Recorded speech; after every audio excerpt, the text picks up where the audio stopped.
Olá! E aí, preparado para mais uma aventura literária comigo? O livro da vez será Cartas de um Diabo ao Seu Aprendiz, do C.S. Lewis. E nesse áudio farei uma apresentação do tema do livro, personagens, te contarei mais um pouco sobre o autor, também explicarei como os áudios desse livro serão divididos por aqui, além dos 2 prefácios escritos pelo autor para as edições de 1941 e 1961. Eu vou colocar a minutagem de cada tema tratado neste áudio na descrição. E assim fica mais fácil caso você queira pular de um tema para outro. Confere lá. Bem, você percebeu que temos bastante assunto para esta introdução, então pega seu café, sua água, se ajeita porque vamos começar. Mas antes, como é de costume, me diz... E aí, tá preparado? Então fica confortável e vem comigo. Non nobis Domine, non nobis sed nomine tua da gloriam.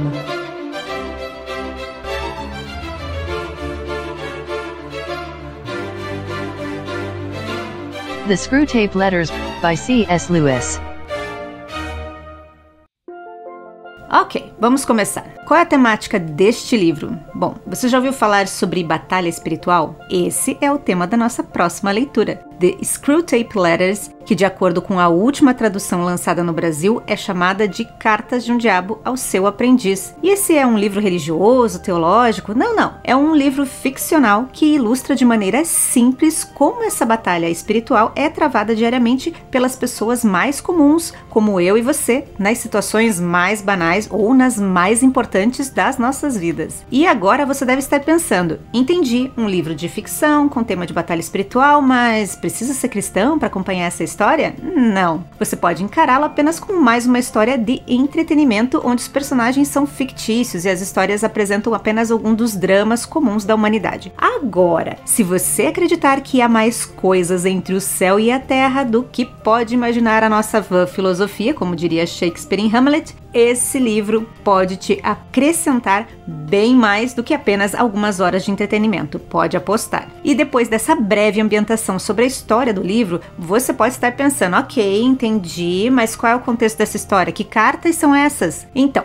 vamos lá. Esse livro é um registro de 31 cartas que Screwtape, no original, traduzido na última edição brasileira como Mal Danado, envia para o seu sobrinho Wormwood, ou Vermelindo, com táticas e estratégias utilizadas pelo submundo, não apenas para tentar a humanidade, como também para afastá-la de Deus e aproximá-los do que eles chamam de Pai Inferior. É importante ter em mente que devemos ler essas cartas ao contrário. Se Screwtape fala nosso pai, ele está se referindo ao pai do mal. Quando ele se refere ao inimigo, na verdade é uma referência ao nosso Deus. Se algo é bom ou positivo para eles, sabemos que para nós é o contrário. Se ele diz para irmos para a esquerda, nós vamos para a direita, combinado? Com isso em mente, a leitura não correrá o risco de ser mal interpretada. Voltando aos personagens, Wormwood, ele é designado como o tentador para a vida toda de um homem, o qual não sabemos o nome e é chamado apenas de paciente. O que sabemos é que esse paciente vive na Grã-Bretanha, no período da Segunda Guerra Mundial, e que foi designado ao Wormwood enquanto ele ainda era um cristão, não Wormwood, o paciente.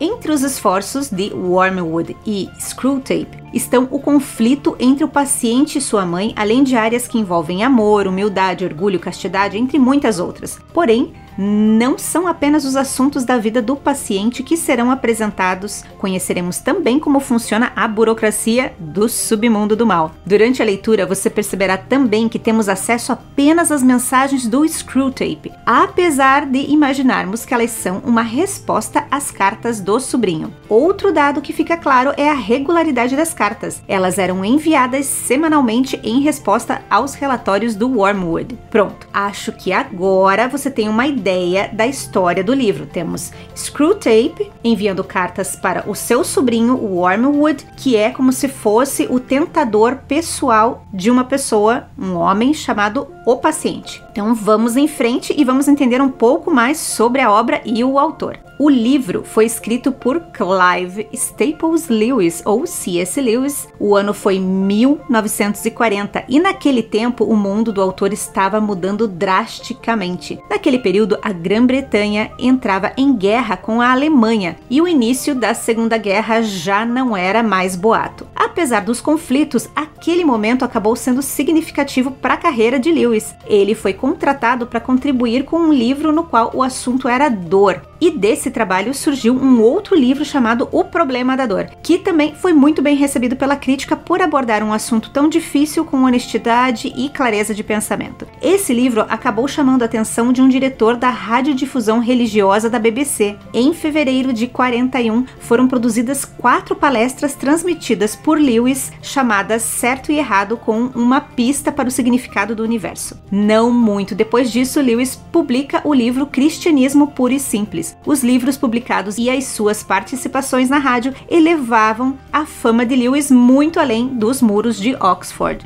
E onde entra o livro Cartas de um Diabo e seu Aprendiz nessa história? Bom, a ideia surgiu no verão de 1940. Lewis estava doente há várias semanas e de um culto na igreja anglicana local, Lewis teve a ideia para um livro. Ele inicialmente queria chamá-lo de Um Diabo para o Outro, em tradução livre, pois consistiria em cartas de um velho demônio aposentado para um jovem demônio que acabou de começar a trabalhar em seu primeiro paciente. Lewis era assinante do The Guardian, um jornal anglicano semanal. Não confundir com o atual jornal britânico. Uma coisa não tinha nada a ver com a outra, apesar deles terem o mesmo nome. Pois bem, depois de completar todas as 31 cartas, ele as ofereceu ao editor do periódico. Um acordo foi fechado, as cartas seriam publicadas semanalmente e o The Guardian ofereceu pagar-lhe 2 libras por cada carta. Lewis optou por doar os royalties para uma instituição que dava assistência para viúvas e órfãos. A primeira carta foi publicada em maio de 1941 e as cartas foram um sucesso, fazendo com que até mesmo os não assinantes procurassem o The Guardian apenas para ler os capítulos semanais. Depois dessas publicações, o livro foi lançado na Inglaterra em fevereiro de 1942. Uma curiosidade é que Lewis escreveu Cartas de um Diabo a seu aprendiz à mão e seu irmão mais velho, Warne, o digitou em um rascunho final. Normalmente, Lewis queimaria a versão original depois da transcrição, mas Lewis temia que o manuscrito datilografado pudesse ser destruído em um ataque aéreo pela Alemanha e por isso enviou a primeira versão escrita à mão para uma amiga, uma freira anglicana. Contam que após a guerra, sua amiga se ofereceu para devolver o manuscrito, ao que Lewis recusou, sugerindo que ela o vendesse e usasse o dinheiro para restaurar a capela do convento, e assim foi o que aconteceu. Sobre a escrita de Cartas de um Diabo ao seu aprendiz, Lewis disse em algumas ocasiões não ter sido uma experiência prazerosa. O fato de forçar sua mente para uma visão que trouxesse as tentações e perversões o incomodou de tal modo que Lewis iniciou um aconselhamento espiritual com os líderes da sua congregação. O que assustou Lewis durante a escrita foi a maneira de como era fácil escrever assumindo o mal. É interessante que em outro livro chamado O Prefácio do Paraíso Perdido, Lewis fala sobre a escrita do mal ao tratar do fato de que o personagem Satan é o preferido de muitos leitores, e ele diz algo mais ou menos assim: é mais fácil criar um personagem como Satan do que criar um personagem como Deus ou o Filho de Deus. Afinal, para descrever o mal, basta que soltemos as nossas amarras, deixando a nossa natureza pecaminosa fluir. Já descrever o bem é algo mais difícil. Para isso, precisaríamos procurar em nossa memória um fragmento de algo genuinamente bom e tentar ampliar isso. E ao fazer esse processo de ampliação do bem, é como se pegássemos uma foto e dessemos um zoom. Ao fazer isso, a imagem fica pixelada, ela perde a definição. E é mais ou menos isso o que acontece quando tentamos descrever algo puro e bom. A descrição deixa de ter um aspecto natural, porque não temos essa experiência, e o que é descrito acaba se tornando uma apresentação estereotipada do que seria o bem. Não fica tão bom quanto o mal, entende? E ao final, o que recebemos é uma imagem desfocada e ruim do que seria algo genuinamente bom, e do outro lado temos uma imagem muito nítida e real do mal. Ou seja, um personagem mal é mais fácil de ser descrito do que um personagem bom. Então Lewis fala que não é nenhum mérito escrever um vilão como Satan. Difícil seria escrever um bom personagem como Deus ou Filho de Deus ou um anjo, por exemplo. E talvez por isso os personagens maus sejam sempre mais interessantes e acabem se conectando com o público. Afinal, no vilão vemos que as angústias apresentadas por ele são muitas vezes as nossas angústias. A diferença é que ele deixa de pisar no freio seguindo seus instintos mais crus e primitivos. No vilão, podemos ver alguns resquícios do nosso eu. É como se olhássemos em um espelho trincado e ali estão alguns reflexos da nossa personalidade. Ou seja, quando nós olhamos um vilão, não enxergamos a nossa personalidade completa no vilão. Também se enxergarmos, começaríamos a ficar um pouco preocupados, ou melhor, deveríamos ficar um pouco preocupados, mas a gente consegue enxergá-lo como se fosse um reflexo em um espelho quebrado, pequenas nuances das quais nós possivelmente também compartilhamos. Consegue entender? Então, ao olhar aquelas partes de nós no vilão, temos dois caminhos. Decidimos que aquilo que vemos nos dá uma certa simpatia por estarmos representados ali de alguma forma, ou 2, repudiamos o vilão porque de alguma maneira aquele reflexo nos envergonha por expor aquilo que temos dentro de nós e diariamente tentamos repreender e esconder no melhor estilo. Como ele ousa fazer isso, já que eu não faço? E você, normalmente prefere ou se identifica com o vilão das histórias? Não precisa responder, até porque nem eu ousaria te responder. Continuando. Antes de irmos para a leitura do prefácio, queria te contar mais um fato interessante sobre essa obra. Se você abrir esse livro, verá que ele foi dedicado para J.R.R. Tolkien, que dispensa apresentações. Estamos falando do autor de nada menos do que Senhor dos Anéis, O Hobbit, entre outros livros incríveis. Agora, se a dedicatória de um livro é algo que normalmente alegra o homenageado, nesse caso não foi o que aconteceu. Apesar de amigos, é notório que Tolkien não gostou do livro e muito menos de ter o seu nome nele. A justificativa mais conhecida é que Tolkien achou que Lewis não havia se dado o tempo para organizar melhor os seus escritos e suas ideias, não permitindo assim que os seus pensamentos amadurecessem. No website dedicado ao Tolkien, chamado Tolkien Gateway, o link vai estar na descrição, há um complemento à história que diz que a provável objeção de Tolkien ao livro era, na verdade, mais pessoal e não tanto ligado à obra. Tolkien era um católico e também acreditava que o diabo e seus demônios existiam, portanto, achava bastante perigoso fazer pouco caso de assuntos tão sérios. Ou seja, aqui a gente consegue enxergar bem a visão diferente entre católicos e protestantes em relação a falar do mal. Agora, retornando, para você ter uma ideia do porquê dizem que o problema era mais pessoal do que uma crítica negativa, é importante contextualizar a amizade entre os dois. Tolkien foi uma das pessoas que influenciou Lewis a se converter ao cristianismo, porém, para o seu descontentamento, Lewis não se converteu ao catolicismo e sim tornou-se protestante. Tolkien suspeitava que Lewis estava muito arraigado às suas raízes culturais na Irlanda do Norte, para dar uma chance ao catolicismo romano. Já Lewis evitava entrar em detalhes do porquê não ter se convertido ao catolicismo. Alguns acreditam que Lewis não detalhava sua escolha pelo protestantismo, porque era grato não só a Tolkien, mas outros católicos que de alguma forma ou outra o conduziram do ateísmo ao cristianismo. Pronto, agora você está por dentro da história, do tema abordado, bem como ficou conhecendo um pouco sobre a publicação da obra. Nesse momento, podemos então prosseguir com as informações de como esses áudios serão divididos e apresentados. A divisão é fácil. A cada áudio faremos a leitura de uma carta, assim como foi publicado originalmente no jornal The Guardian. A apresentação será feita da seguinte forma: farei a leitura de cada carta e se eu achar que tenho algo a complementar, então arremataremos com mais algumas reflexões. Se não, serão apenas as cartas. Para essa leitura, vou utilizar 5 livros. O meu livro principal será a edição comentada em inglês The Screwtape Letters with Annotations by Paul McCusker. Não sei se pronuncia assim.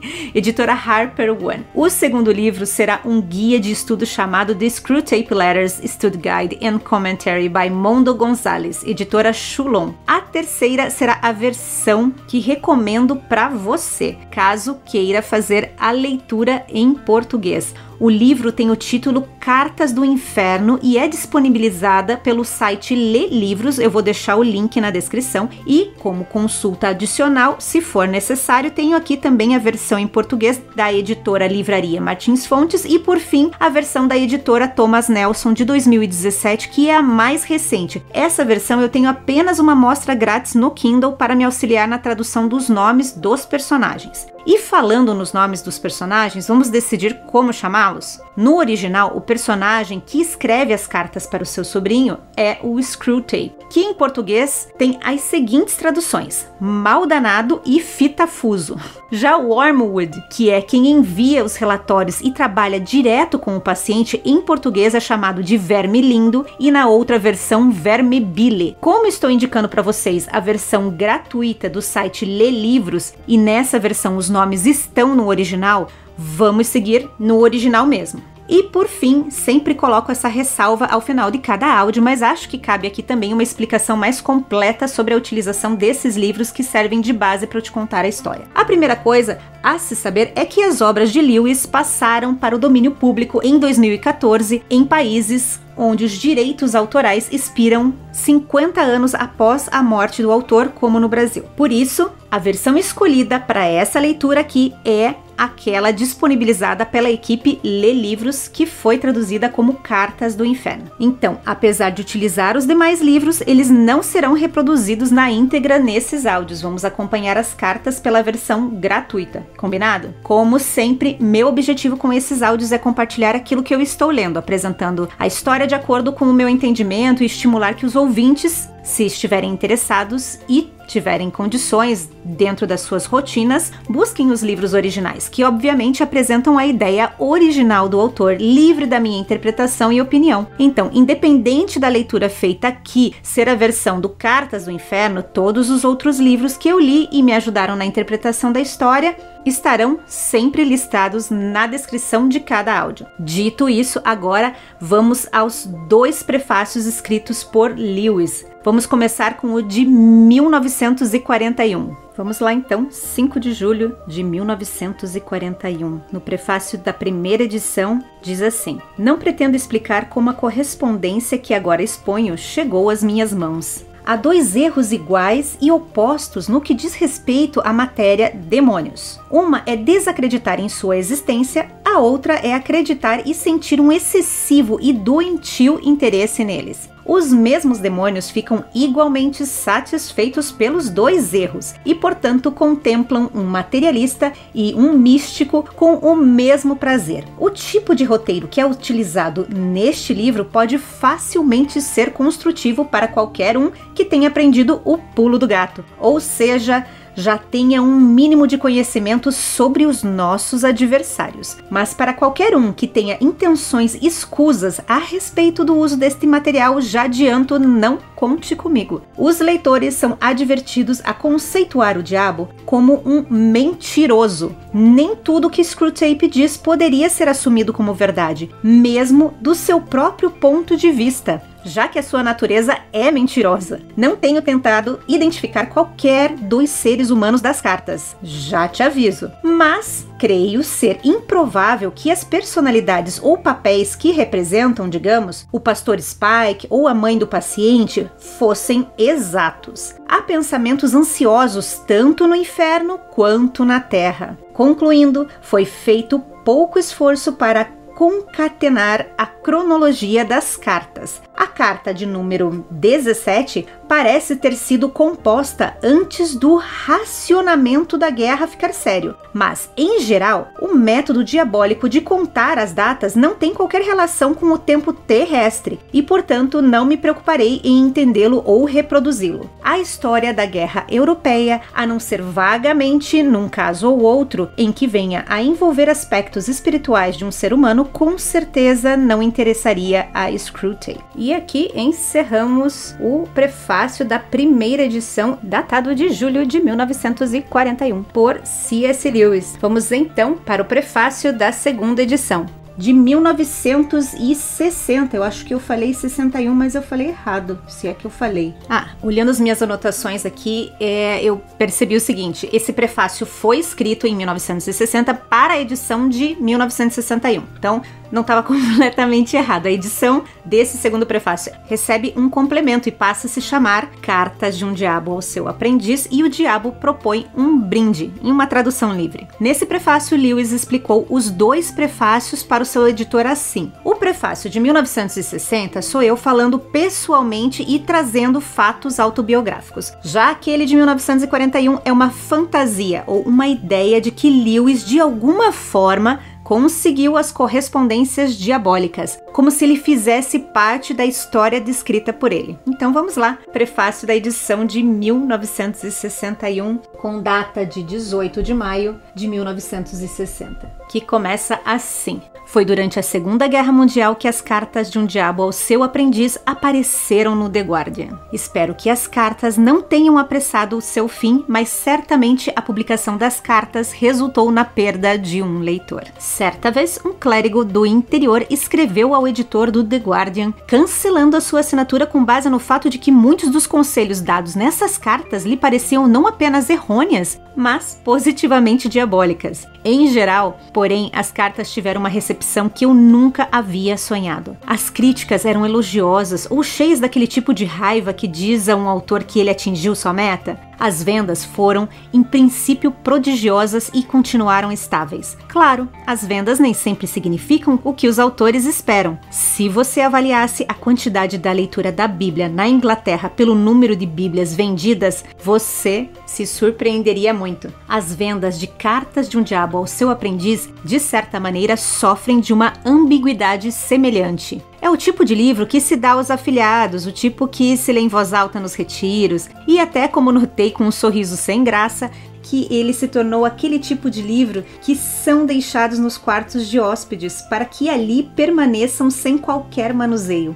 para viver uma vida de tranquilidade não perturbada na companhia de Roadmender, um livro que fez muito sucesso na Inglaterra por volta de 1922. John Ingleson, eu não sei como pronuncia isso. Uma história de fé e intriga religiosa do século XVII que gira em torno de um homem que luta do lado monarquista na Guerra Civil. Se move entre os círculos anglicanos e católicos e perdoa o homem que assassinou o seu irmão. E também junto com o livro A Vida das Abelhas. O livro ilustra como a vida de um inseto se espelha na inteligência de toda a criação. Lewis continua se lamentando sobre as motivações das pessoas ao comprar o seu livro, dizendo: às vezes, Cartas de um Diabo ao Seu Aprendiz é comprado por razões ainda mais humilhantes. Uma senhora que eu conhecia descobriu que a estudante de enfermagem que encheu a sua bolsa de água quente no hospital havia lido Cartas de um Diabo ao Seu Aprendiz. Ela também descobriu o porquê. A garota disse: fomos avisados de que nas entrevistas, depois que as questões reais e técnicas terminam, às vezes perguntam sobre os seus interesses gerais. E o melhor é dizer que você leu alguma coisa. Então eles nos deram uma lista de cerca de 10 livros que geralmente caem muito bem e disseram que deveríamos ler pelo menos um deles. E você escolheu Cartas de um Diabo ao Seu Aprendiz? Minha amiga perguntou. Ao que a enfermeira respondeu: bem, é claro, foi o mais curto. Ainda assim, o livro teve leitores do tipo genuíno e eles são suficientemente numerosos para fazê-lo valer a pena e assim respondendo a algumas das perguntas que ele levantou em suas mentes. Agora, a pergunta mais comum que recebo é se eu realmente acredito no diabo. Agora, se por diabo você quer dizer um poder oposto a Deus e como Deus autoexistente desde toda a eternidade, a resposta é certamente não. Não há ser incriado exceto Deus. Deus não tem oposto.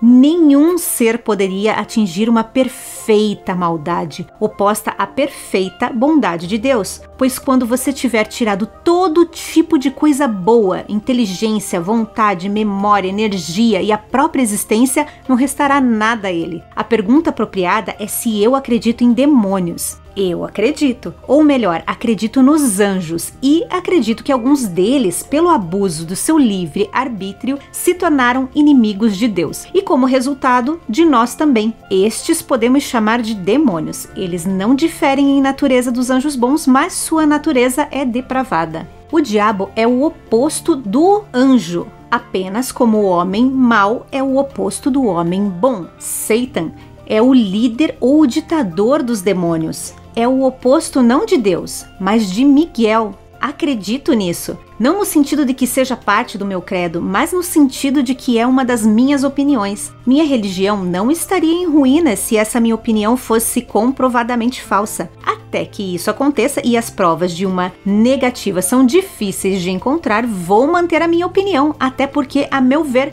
parece explicar muitos fatos. Inicialmente, essa minha opinião concorda com o sentido claro das escrituras, a tradição da cristandade e as crenças da maioria dos homens na maioria das vezes, e não entra em conflito com nada que qualquer ciência tenha demonstrado ser verdadeiro. Deveria ser desnecessário acrescentar que a crença em anjos, sejam eles bons ou maus, não significa uma crença em nenhum deles, conforme representado na arte e na literatura. Os demônios são representados com asas de morcego e anjos bons com asas de pássaros, não porque alguém sustente que a deterioração moral provavelmente transformaria apenas em membranas, mas porque a maioria dos homens gosta mais de pássaros do que de morcegos. Eles recebem asas para sugerir a rapidez da energia intelectual desimpedida. Eles recebem forma humana porque o homem é a única criatura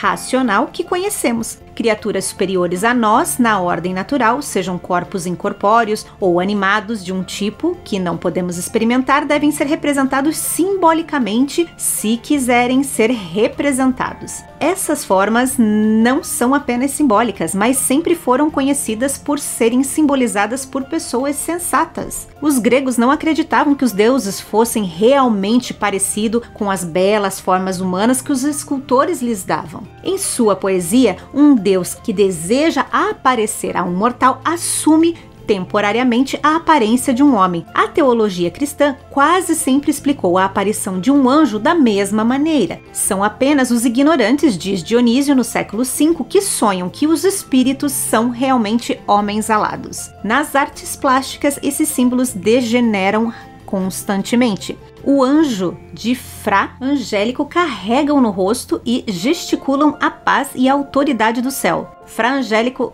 um pintor renascentista reconhecido pela pintura da Anunciação, onde Gabriel aparece para Maria. Depois vem os rechonchudos nus infantis de Rafael. Por fim, os suaves esguios femininos e consoladores anjos da arte do século XIX. Formas tão femininas que evitam ser voluptuosas apenas por sua total monotonia. Nas escrituras, a visita de um anjo é sempre alarmante e deve começar dizendo: não temas. Já os anjos vitorianos parecem como se estivessem dizendo: calma, calma, estou aqui.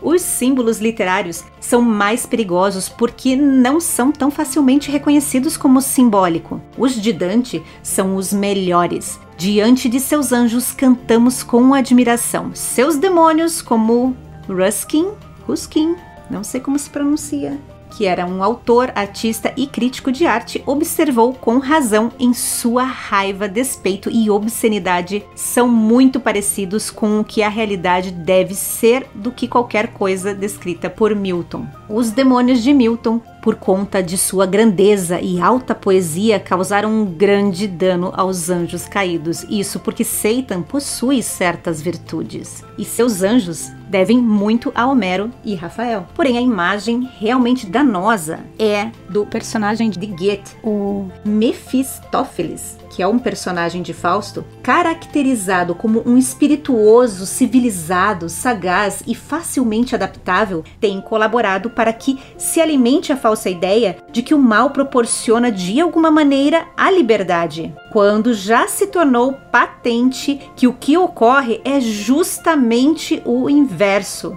Os homens conseguem evitar a prática dos erros cometidos por alguém importante. Fiz o possível para que o meu simbolismo não caísse no erro de Goethe, pelo menos porque trabalhar com humorismo exige certo sentido de proporção, além da capacidade de alguém contemplar-se a si mesmo como se estivesse olhando pelos olhos de outra pessoa. Podemos responsabilizar qualquer ser que haja pecado. Chesterton diz: Satan caiu pela força da gravidade. Devemos imaginar o inferno como um estado onde todos estão perpetuamente perpetuamente preocupados com a sua própria dignidade e avanço, onde todos têm uma queixa e onde todos vivem as paixões mortais e sérias da inveja, da presunção e do ressentimento. Isto para começar. De resto, minha própria escolha de símbolos dependia, suponho, do temperamento e da idade. Gosto muito mais de morcegos do que de burocratas. Vivo na era gerencial, em um mundo de administradores. Se fosse hoje em dia, seria no mundo de coaches.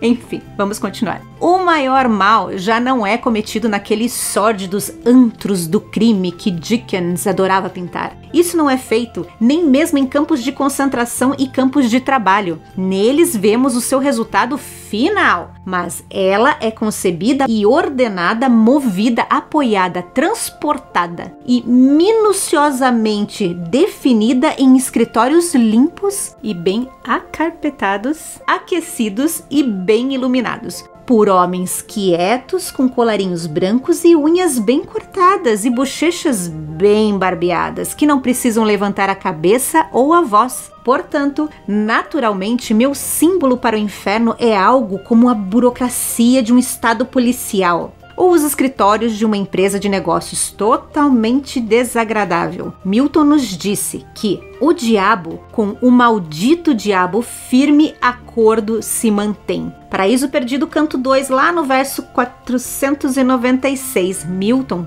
ali se questiona o quão vergonhoso é pensar em como os demônios podem conviver bem entre si, enquanto os homens vivem em guerra um contra os outros. Lewis então se questiona, mas como eles podem conviver bem? Certamente não por amizade. Um ser que ainda pode amar ainda não é um demônio. Aqui, novamente, meu símbolo me pareceu útil, pois me habilitou a utilizar esse paralelo burocrático terreno para imaginar uma sociedade oficial mantida e unida inteiramente pelo medo e pela ganância. Superficialmente, os relacionamentos são normalmente cortês. A grosseria com os superiores seria, obviamente, suicida. A grosseria com os iguais pode colocá-los em alerta antes que você esteja pronto para atacar.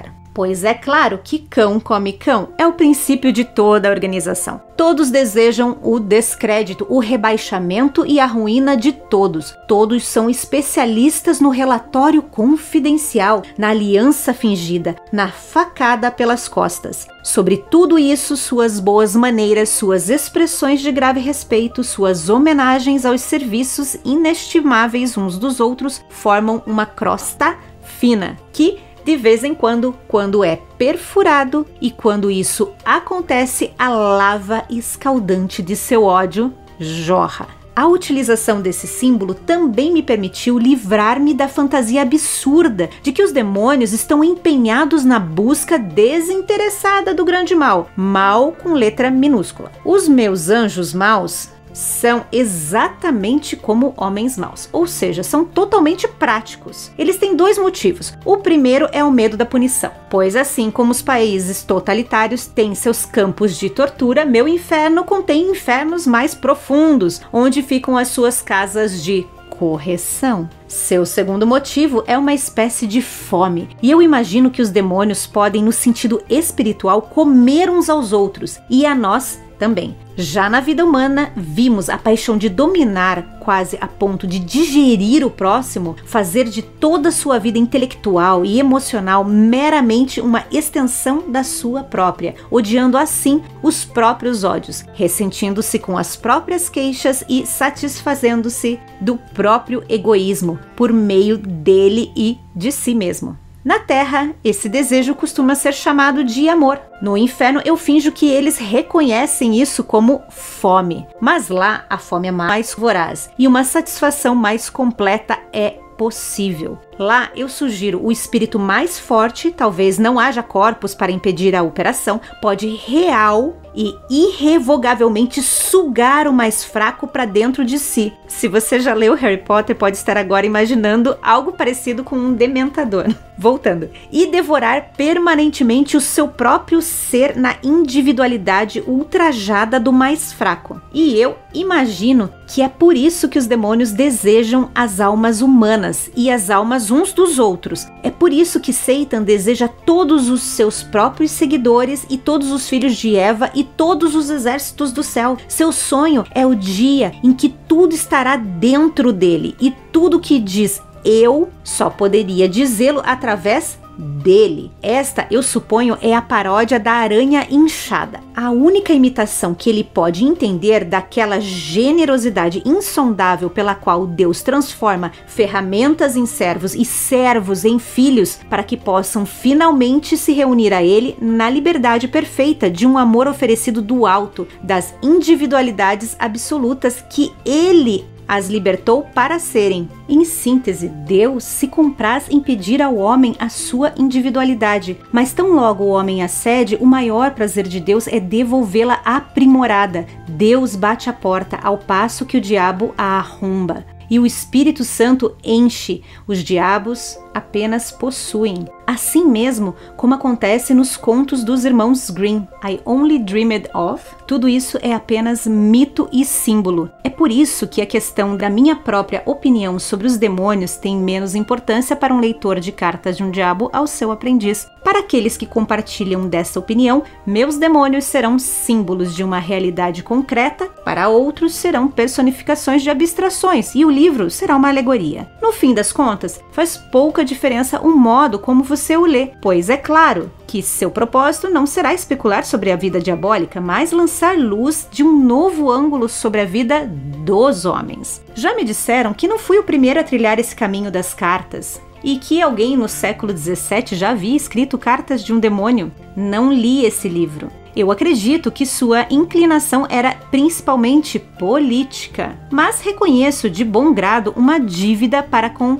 Stephen McKenna. Não sei se pronuncia desse jeito, tá? No livro As Confissões de uma Mulher Bem-Intencionada. A conexão pode não ser óbvia, mas você encontrará aí a mesma inversão moral. Os negros todos brancos e os brancos todos negros. E o humor que vem de falar por meio de uma persona totalmente sem humor. Suponho que minha ideia de canibalismo espiritual provavelmente deve algo às horríveis cenas de absorção na negligenciada viagem a Arctos, de David Lindsay, que foi um autor escocês que influenciou não apenas Lewis como Tolkien. Esse livro da viagem de Arctos misturava fantasia, ficção científica, filosofia e teologia. Eu não sei você, mas eu fiquei com vontade de ler. Porém, precisaria de uma edição comentada, pois os reviews que vi desse livro não parecem muito animadores. Mas vamos voltar ao prefácio, porque Lewis continua dizendo: já os nomes dos meus demônios sempre despertaram muita curiosidade e houve muitas explicações, porém todas erradas. A verdade é que eu pretendia apenas torná-los desagradáveis. E aqui também estou em dívida com Lindsay. E por quê? Porque eu utilizei o som das palavras para criar o nome dos meus personagens. Uma vez que o nome foi inventado, eu poderia especular como qualquer outra pessoa e com não mais autoridade do que qualquer outra sobre as associações fonéticas que causam o efeito desagradável. Lewis diz: imagino que Scrooge, Screw, Thumbscrew, Tapeworm, Red Tape, todos contribuam para o nome do meu herói. E que Slob, que significa baba, Slobber, Slubber, Gob, foram todos para o personagem Slub Gob. Ou seja, os nomes tinham mais a ver com o som do que com o significado oculto, como alguns imaginavam. Alguns me fizeram um elogio imerecido ao supor que minhas cartas eram o fruto maduro de muitos anos de estudo em teologia moral e ascética. Esqueceram-se de que existe uma maneira igualmente confiável, embora menos honrosa, de aprender como funciona a tentação: o meu coração.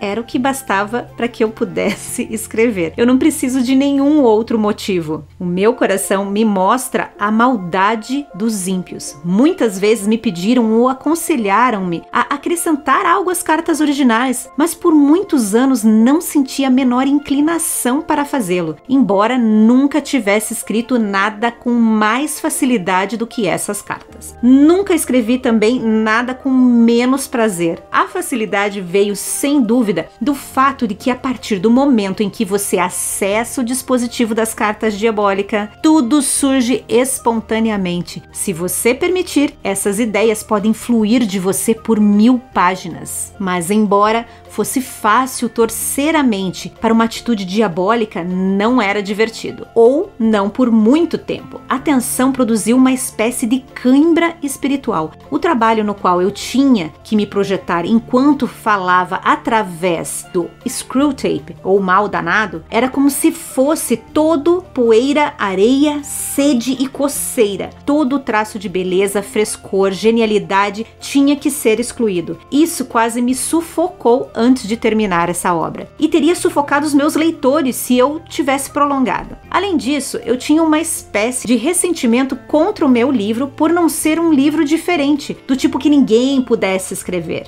Idealmente, o conselho de Mal Danado ou Screwtape para Vermelindo ou Wormwood deveria ter sido contrabalanceado pelo conselho de um arcanjo para o anjo da guarda do paciente. Sem isso, a imagem da vida humana é desequilibrada. Mas quem poderia suprir a deficiência? Lembram do que ele falou sobre a dificuldade de escrever o bem? Pois bem, Lewis diz, mesmo se algum homem, e ele teria que ser um homem muito melhor do que eu, chegasse a escalar as alturas celestiais exigidas, então qual estilo ele deveria usar? Porque esse estilo teria que ser tão sublime quanto o assunto. Não bastaria ministrar conselhos, cada sentença teria de emanar o aroma celestial. E atualmente, mesmo que se pudesse escrever uma prosa igual a Traherne, não faço ideia de como se pronuncia esse nome deste poeta inglês, o qual Lewis era um admirador. Eu arriscaria que a pronúncia é Traherne, o poeta Thomas Traherne, ok? Bom, vamos retornar. Você não teria permissão para fazê-lo, pois o cânone do funcionalismo desativou a literatura em metade de suas funções. Então, com o passar dos anos e a experiência sufocante de escrever as cartas se tornando uma memória cada vez mais fraca e reflexões sobre acrescentar isso e aquilo na obra pareciam de alguma forma necessitar que eu iniciasse novamente um tratamento com o Screwtape com o qual eu estava decidido a nunca mais retornar. Entretanto, a ideia de algo como uma palestra ou uma explanação pairava na minha mente, ora esquecido, ora lembrado, porém nunca escrito. Então veio um convite do Saturday Evening Post e isso acabou sendo o estopim para a publicação de Screwtape Propõe um Brinde, publicado em 1959, que é a adição que nós teremos nesta nossa leitura. E assim terminamos os 2 prefácios dessa obra e acho que agora podemos encerrar por aqui esse áudio de introdução para então nos encontrarmos novamente no próximo áudio com a leitura da primeira carta de um diabo ao seu aprendiz. Mas antes que você vá embora, deixa só eu te dar um aviso sobre o site Lê Livros. Este site, ele disponibiliza livros que estão em domínio público. É por isso que nós vamos fazer a leitura baseado nele. E se você quiser baixar esse livro gratuitamente, o link do site estará na descrição, junto com os outros livros que também estou utilizando para a leitura. E é isso. Acho que agora sim podemos encerrar e eu te espero na primeira carta. Até lá!